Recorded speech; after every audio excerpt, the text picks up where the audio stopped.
Hello, everyone. It's Dr. Toya, and I am back with another episode of the Black Doctor Spotlight. And I am so excited to be joined by Dr. Toomer. She is the Courage Cultivator, and I want to actually read this out. So, I usually don't read stuff, but she is a physician, hypnotherapist, and NLP practitioner here to provide an alternative to the shame to change model of wellness and health transformation. Amazing, the amazing Dr. Toomer. So I am so excited to have her here and to learn more about what she does and to hear her amazing story. Dr. Toomer, welcome. Thank you. Thank you Yeah. for having me. So tell me, what do Okay. you do for your clients, for your patients? So what I do is I use a biopsychosocial approach, which is like a whole person holistic approach to maximizing people's health and wellness through weight loss. And then I optimize their weight loss with very focused and targeted health and wellness measures. But particularly for people who've tried everything, who are Mhm. overwhelmed, who've gone to doctor, those people who go to your doctor and sit in their car crying afterwards because they just feel frustrated and worried and overwhelmed by everything that they need to do. And Yeah. I was that person. I was that person 100 pounds ago. And I kept being told, lose weight. Every time I asked for help, lose weight. Yeah. But no one told me how. And generally was made to feel as if it was all my fault. And so I created a program for myself, and I now use that program to help people lose the weight they want. And what I say is it's weight loss in pounds, but Mhm. also everything in life that's weighing them down Mhm. because you can't do one without the other. Oh, yeah, that's good. I'm so excited for you to tell your story. So let's just get right into it. Okay. So you mentioned that this is something you did for yourself, and then Mhm. now you're helping others. So please share with us your story, your weight loss journey. Initially, it started as a weight gain journey, a significant weight gain journey. I started med school, got married, went through residency, had 2 children in 3 years, and Mhm. my weight just kept going up and up and up and up and up. Then I ended up being put on insulin for my diabetes. And then a month after my last daughter was born, I was diagnosed with congestive heart failure. And I was given a 50% chance of living 5 years. My ejection fraction, basically what it is that my heart actually pumps out, and what it takes in, was 15%. I was scared. I was very Yeah. scared. And I knew enough to know that there was very good chance I wasn't going to survive it. But I also knew that there wasn't much I could do about my heart. I could take the medicine, I could follow my cardiologist. But when it came to everything else, there were only a few things I could work on to improve my health. And one of those was to lose weight. If my heart didn't have to do as much work, then I could hopefully survive it. But I couldn't get help. I kept being told lose weight, but when I asked for help to lose that weight, I kept being told, don't worry about it. Your heart's more important. Or I Yeah. was told I was too high risk. And so at that point, I was 100 pounds heavier than I am right now. I started trying to lose the weight initially by doing the things I knew I needed to get my diabetes under control. But the one thing I learned very quickly is one, I don't have very good willpower when it comes to food. I'm not very disciplined when it comes to food. But then also, I kept thinking there were things I was doing that or not doing, even though I knew I had to. And I couldn't figure out why I was so unmotivated, even though Yeah. I had my babies to look at. And I realized what it was. I had, well, not undiagnosed. I had diagnosed depression, but it was untreated. Mm. And so not only did I have chronic depression, I had postpartum depression and I had cardiac depression. And Wow. so that's where I focused first. I said, let me get rid of my depression and then I can have the motivation and the wherewithal to do everything else. And so once my depression was well treated, everything else sort of fell into place. Yeah. And so I've included that in my program that I check for depression, I check for anxiety, I check for ADHD, all the things that affect how we relate to food and how our body relates to food, I've included. And so in 6 months, I lost 60 pounds. I Wow. was off insulin and I was going along kind of that up and down floating 10 Yeah. pounds here and there until 2020 when I was told that my ejection fraction had dropped again. On medication, it had gotten to normal. And then we're not sure how, but Yeah. probably I had COVID and didn't know it in my heart. And so I was put on a medication to protect my heart. And it so happens that the medication I was put on is a diabetic medication, but it also helps people lose weight. Right. And so I lost another 40 pounds from Wow. that. And so ended up with the total of a 100-pound weight loss. Wow. And there's so much you said that I wanted to talk about because I feel like I am guilty, and most doctors are, and for a lot of different reasons. we know our patients need to lose weight. We tell them that, but we don't give them the tools to do it. And for me, it was, we weren't trained. Like as an OBGYN, Yeah. I'm not trained in how to help people lose weight. And then on top of all of that, they don't give us the time to really counsel, to really dig into all of the things that you mentioned that contribute to weight gain. Because it's not just you're eating too much. It's the depression, it's the anxiety, it's all of those things. So to have someone who recognizes that it's really, like you said, the whole person care that's needed, I feel like it's so excellent. And that's why I'm like fangirling. I really love hearing you talk about yourself and your program, because I feel like there need to be more people like you. And it comes from a special place when you have gone through it yourself and you can relate more than anybody else who has not could. Really, I'm so honored to say that I know you, the amazing Dr. Yes. Toomer. And I tell everybody about your program if, they're struggling with weight loss and just feeling like they have hit a wall. So I just absolutely love that. But I wanted to talk about the other things that you had in your title there. So tell me about the NLP. What is that? Okay. What neuro-linguistic programming is, it helps people reframe their frame of mind. It helps people take the chatter. When we're not doing something, we are constantly chatting to ourselves in our heads. And that chatter can be positive or it can be negative. It can be complimentary or it can be insulting, or it also affects our filter. It affects everything that we take in, what we see, what we hear, what we smell, what we taste even. And so the more I learned about it, the more I realized this would be a really good tool to use to help people with their mindset work that they need in order to lose weight. And essentially what it is that it helps people reframe the language they use when talking to themselves, and about the world. It just changes how we interact with the world. Hypnosis, on the other hand, is deep, deep, deep relaxation. And that deep relaxation puts people into a place where then a lot of the conscious stuff goes away so they can actually access their subconscious, and just in a way so that they can, whatever reason is blocking them from being able to do the things that they feel they need to do, deep hypnosis will remove that block. It's not the teacup and the stirring and the Right. I you was know just gonna ask, I was like, so is it like on TV with the no. musician and No, it's like if you combine deep meditation with prayer, with a deep massage, and you just put it all together, you just kind of go into this nice, deep relaxation. And it's amazing what happens, the transformation that happens when you're in that place. And usually it's because, like we often say, I don't have the bandwidth for XYZ. Yeah. Well, what hypnosis does is removes all the bandwidth that's getting in the way. You can focus on the things and problems that you want to. Wow, that sounds amazing. I feel like I want to do that.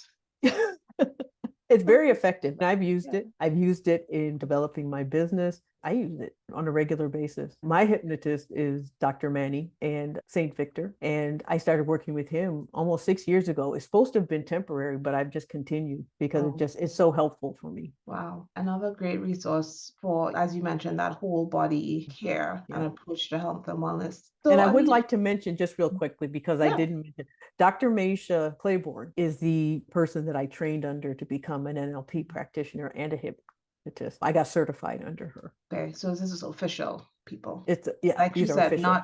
no teacups here. No teacups. Real certification from the actual national body. Oh, yes. That's good to know. Thank you for mentioning that. All of this sounds amazing, and it sounds like not something we typically get from a Western physician. So what made you want to go this route? What made you want to get into, because you're family medicine trained, right? Yes.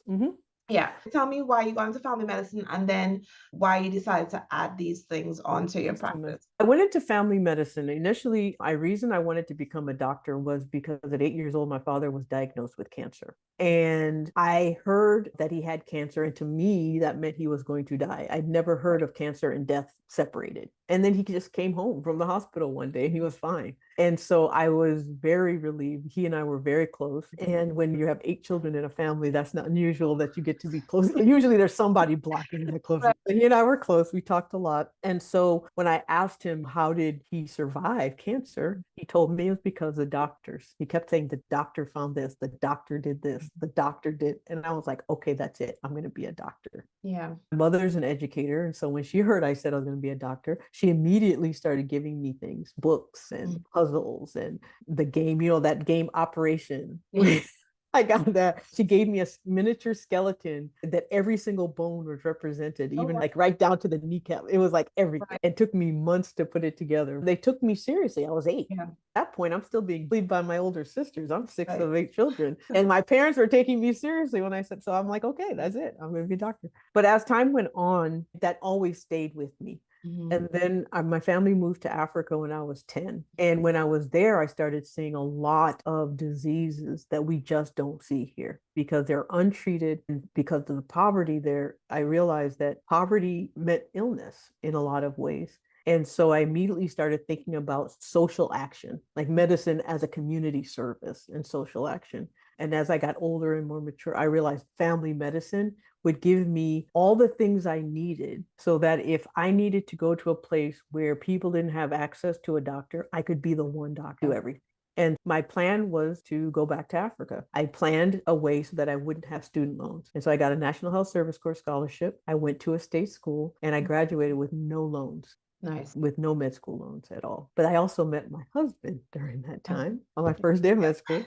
And he's from South Carolina. Yeah. And when I visited South Carolina, I realized a lot of the things that I saw in Africa were right here in the United States. Yep. And so my first job out of residency was in his hometown in rural South Carolina. But one of the things also, when choosing a residency program, I went to a program that had a very holistic approach. Yeah. We had psychologists, we had social workers, we had a masseuse, an acupuncturist, an herbalist. Our PharmD was also an herbalist. Wow. So we learned how if someone said, I don't want to take a pill, he could say, well, there's a tea or there's something else they can do. There's an ointment. It's like we had all of that. And it fit very well with my Kenyan upbringing. It fit very well with my mother's upbringing. My mother was someone who would give us a tea before giving us a spoonful of something. And so everything just sort of fell together. And then went to my med school was one where they said we were taught biopsychosocial. You have to focus on someone's biology, their psychology, and how they interact with the world socially. Otherwise, they'll never be well if you don't focus on all those things. And everything just came together. Yeah. And I've been using that approach ever since. Yeah. Oh, that's amazing. And I feel like a lot of it speaks to our ancestry, being African American, being from the diaspora, or even on the continent. That's how our ancestors did it. Exactly. It seems so natural, and it's almost refreshing and comforting to hear you talk about it, because I feel like the pull of the ancestors. However that sounds, it seems right for us and for our community.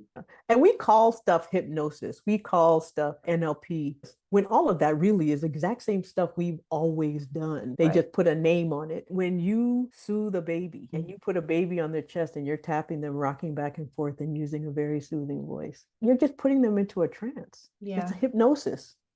Yeah. You're relaxing them to the point where they're fine. That is hypnosis right there. And we do it all the time, but we just don't call it that. But it's ours. But that's always what happens with our things. Right. We use these things. We're very spiritual people.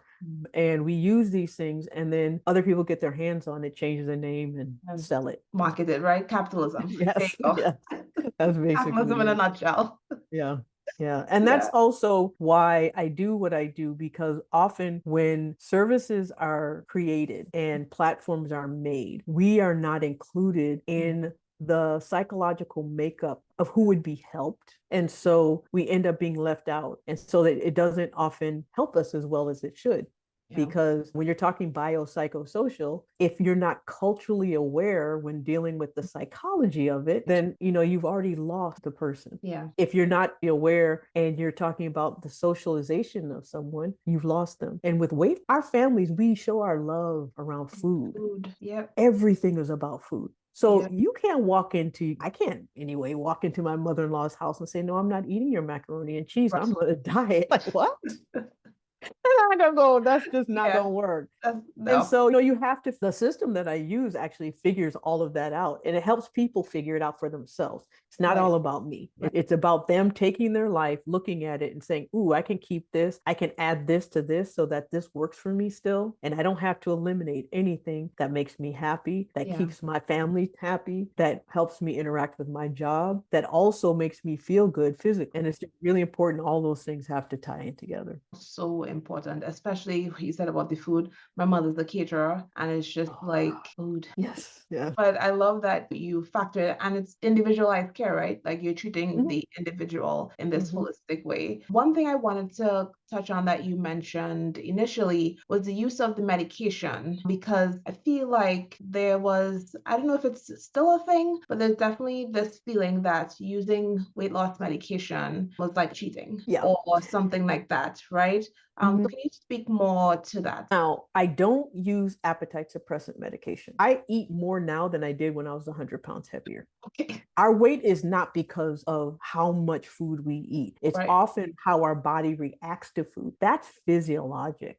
Mhm. There's a physiologic reason why two people can eat the exact same thing and one Right. person will gain weight from it and the other person won't. The reason that person gains weight from it is something that's treatable. Right. It's their physiology working differently than somebody else. And weight gain is no different than heart disease, no Mhm. different than thyroid disease. It's hormonal. We can't control it. We Yeah. can control certain aspects of it, but even in that control, it takes more work than it would for someone else. And so treating is not cheating. What it is, it's actually treating the cause, the actual disease that is Right. causing the weight gain. And which is why if it was not physiologic, if it wasn't from a hormonal reason, a physiologic reason, there's no way that diabetic medications would actually cause weight loss. And the only reason they do is because there's glucose dysregulation, and not everybody has glucose dysregulation. Yeah. So there's something there that's treatable. And I feel like that's important for people to know. And Yes. all part of that removing that shame that you Yes. mentioned. So it's not you. There's Yeah. something deeper going Mhm. on.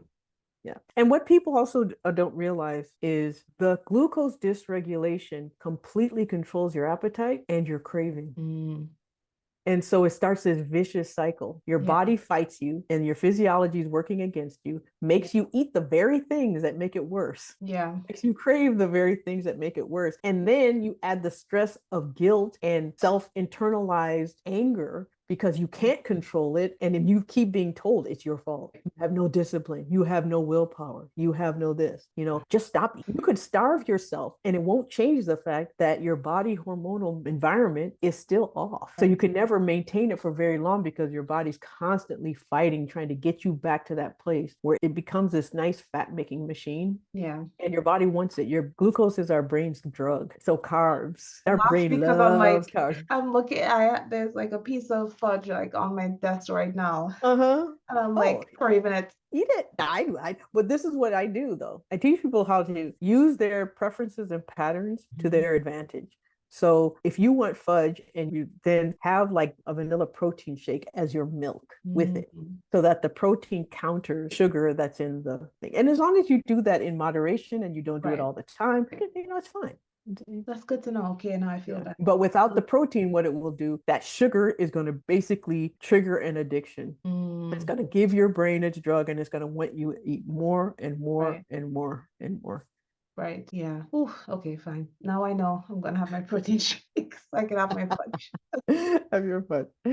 All right. I ask all of my guests, what Mhm, does it mean to you to be a mhm. Black physician, especially in this health, wellness, weight loss space? Means everything. Mhm. And the reason is that until recently, we really didn't have very many people doing what I do. There still aren't very many people in my I was about to community. There's say, no one doing what I do, especially now, because I'm doing two things. One, I have an online group. And mhm, so what I do is I go through my program, helping people create an individualized program for themselves to learn. I say like weight loss is like a stew, and everybody has a stew that works okay. for them, but the ingredients in that stew may be different. Let me put it this way. All the ingredients in the stew are the same, but the amount of each of those ingredients will be Mhm. different. And it's just a matter of figuring out where you lie with each one. Yeah. And so that's what my program is pretty much, is to kind of get people to that point. So in the group, that's what I do. And I get people to the point where they can create that for themselves. They start learning all the things that matter. Because what happens also with weight loss now is that we've been told a lot of things that you have to do if you want to lose weight, and they really don't matter. Like exercise. Right. It helps, but you don't have to lose, you don't need exercise to lose weight. When I lost my weight, I couldn't exercise. My heart was too damaged. But there are other things, or we're told run, exercise, people do all this cardiovascular stuff, and all that does is drive up their stress hormones and makes their body even more efficient at making fat. How many people have you heard say, I go to the gym every single day, I've done this every single day, and I haven't lost any weight? Well, because you're doing the wrong exercise for yourself. Right. There's no cookie cutter, one size fits all, but a lot of the programs that are out there are, and especially when it comes to us. Mm-hmm. We have a lot of diabetes in our family. Mm-hmm. Even when we're not diabetic, we are still have glucose dysregulation. I check people all the time, and their hemoglobin A1C, which we use to determine if someone's diabetic, is nice and normal. Yeah. We want it to be below 5.7. I have people who can sometimes down to 5. It's like usually we see that number like, that's beautiful. Right. They're like, but if I'm not diabetic and all these things are happening, why can't I lose weight? But then what I'll do is I'll check their insulin levels. And their insulin levels sky high, which means they're like 10 years ahead of being diabetic. But when you're on that continuum, your weight keeps going up. Your body gets efficient at making fat. And so if you catch it early, you can reverse it and stop it. But usually what happens is it just keeps going and going and going until you get to the point where you can't ignore it anymore because the numbers catch up to the feeling. And so that's what's really important for me, because we get shamed a lot anyway about everything. Everything. And including our size. And the thing is, we are not supposed to be the same size as everybody else. Our musculature is greater. BMI charts don't work for us. They're a nice guide, but I don't go by BMI. I go by how a person feels when they get closer to what's considered a normal BMI. Most people often don't feel that good when they're in what's considered a normal BMI. They feel weak, they're tired. And I was like, don't worry about that. Don't even worry about the number on a scale. Worry about how you feel, because we tend to be a little bit larger. Now, that's not to say that some of that largeness isn't unhealthy. Right. It's okay if that largeness is from muscle. Right. It is not okay if it's from fat. Fat causes a lot of problems for us. And our bones are only so big. Right. You hear people, I'm just big bone. Nah, no, you're not.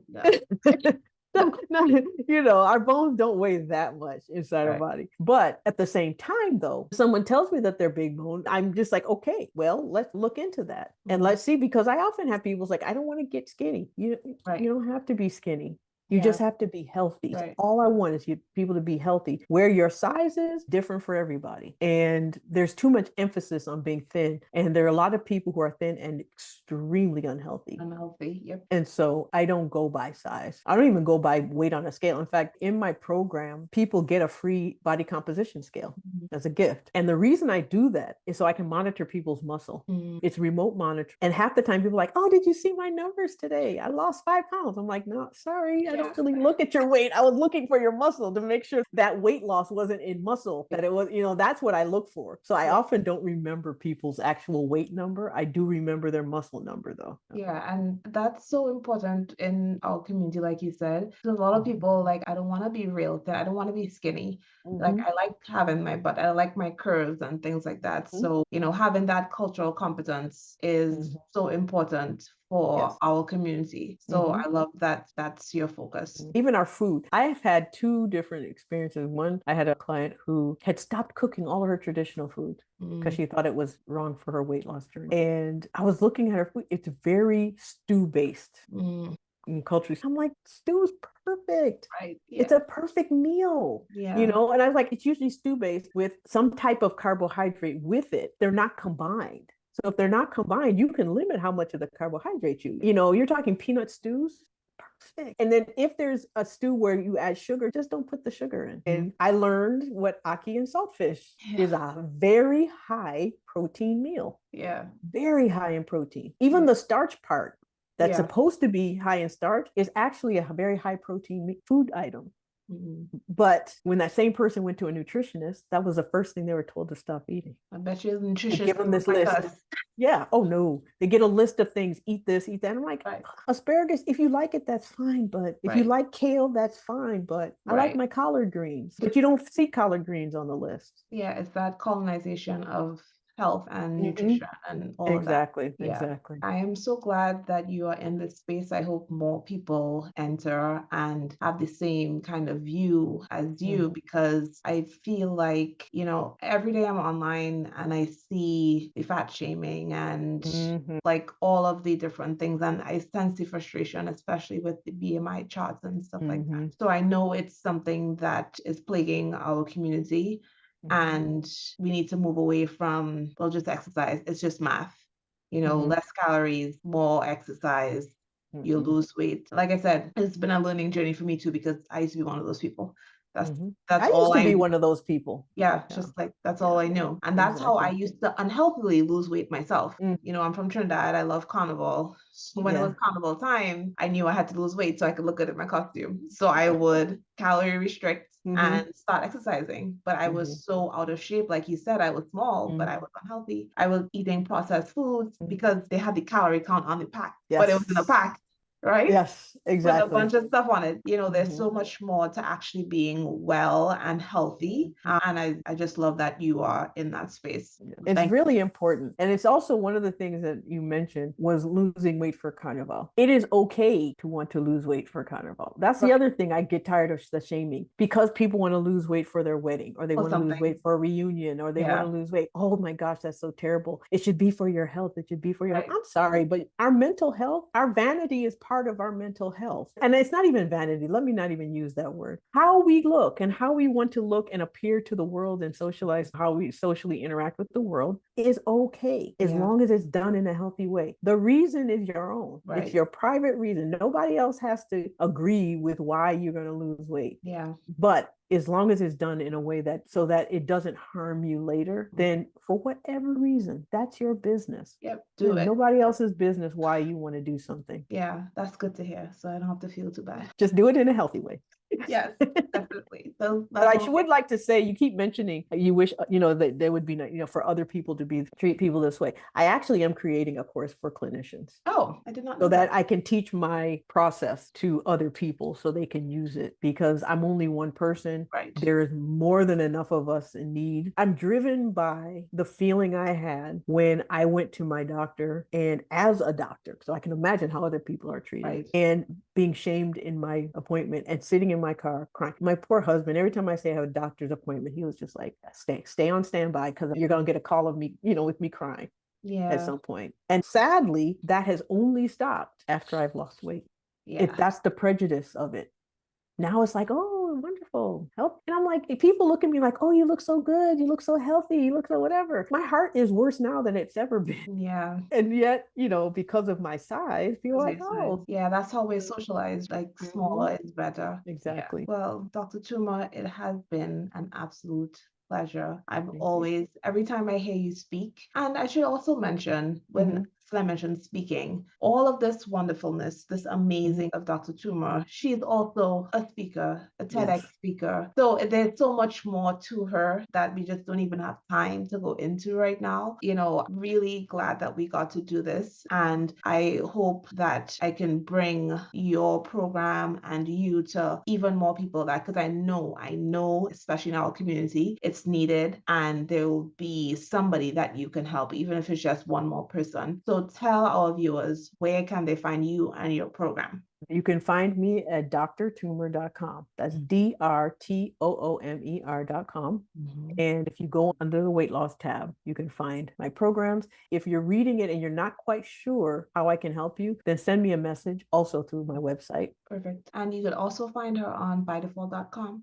So Yes. because this is a coaching program, even though she's a physician, it will be under our services and coaching section. But now that I'm taking this new direction of highlighting our physicians, we Mhm. do so many things that Yes. are equally important to the community as Mhm. just practicing straight medicine. Mhm. This is something that is sometimes more important than the other things that you Mhm. may have done as a family medicine physician. I wanted to make sure I highlighted my colleagues that are doing other amazing things like this. And it's really, like you said, about the whole body health, focusing on the whole person. Yes. So thank you so much for being in this space. Do you want to share anything else with our audience before we go? I would just like to say thank you because, anytime we try to do something just for us, Mhm. we often get backlash, often told that that's reverse discrimination or that's reverse racism and that's whatever. But if there were other people out there doing this for us, we wouldn't need it. And so I appreciate you doing this because I know